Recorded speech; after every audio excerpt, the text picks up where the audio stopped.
Masuk masalah misalnya ceramah taraweh. Banyak banget tuh Pak ceramah taraweh Pak. Kultum, kuliah terserah antum.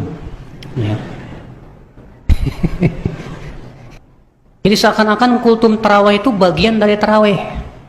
Padahal ini nggak ada sunnahnya sama sekali. Di zaman Umar ketika beliau mengadakan sholat taraweh nggak ada kultum. Di zaman tabiin, tabiut tabiin, kultum itu baru muncul belakangan hari di Indonesia. Ya, kalau saya boleh katakan itu bid'ahnya Made Indonesia, ya betul.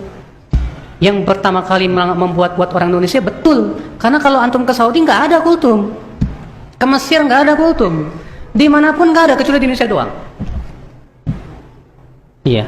Ya saya tidak ada masalah, itu hanya manfaat. Sebagaimana kita melazimkan ceramah setiap pada maghrib sampai isya setiap hari minggu, ini melazimkan atau tidak? Melazimkan apa? Sebagian orang mereka mumpung orang lagi taraweh maka dia manfaatkan untuk apa? Ceramah. Selama tidak diyakini itu lebih afdal, maka ini bukan bid'ah, hanya sekedar apa? Sarana. Cuma saya anjurkan ceramah itu sebaiknya setelah witir, setelah sholat selesai semua baru bikin ceramah. Karena kalau menunggu setelah sholat kemudian dipotong untuk ceramah baru witir, ini terkadang orang gelisah ya. Apalagi yang ceramah mulai lama, banyak orang yang gitu, ya, makanya ya udah selesai sholat sampai selesai, habis tarawih mau ceramah silakan. Dan itu dilakukan juga di Arab Saudi ya.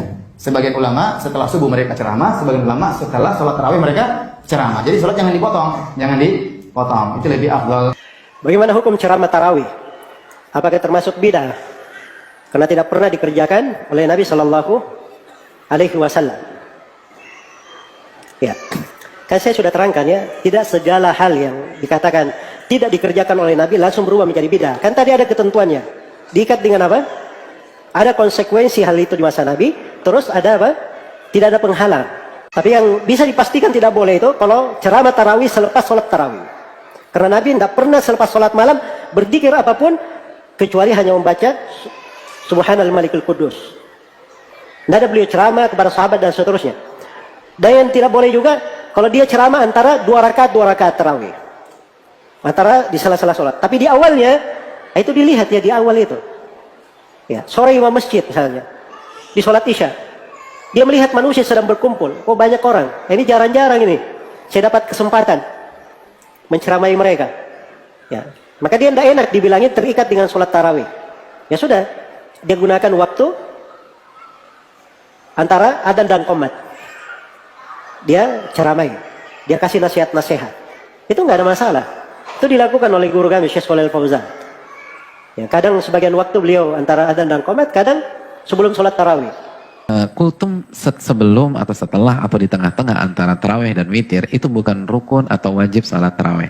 Bukan juga sunnah dalam arti warisan dari Nabi SAW. Itu kata Al-Imam Muhammad bin Shalih Al-Utsaimin, hanya mengambil momentum karena orang pada ngumpul pada saat itu. Kapan lagi kita gunakan momen waktu yang sangat baik kecuali di waktu tersebut.